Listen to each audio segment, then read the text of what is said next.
брат, ты уже дома? Вижу, что дома.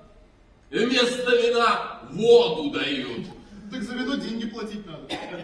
Деньги, деньги. А что такое деньги, а? Это вода.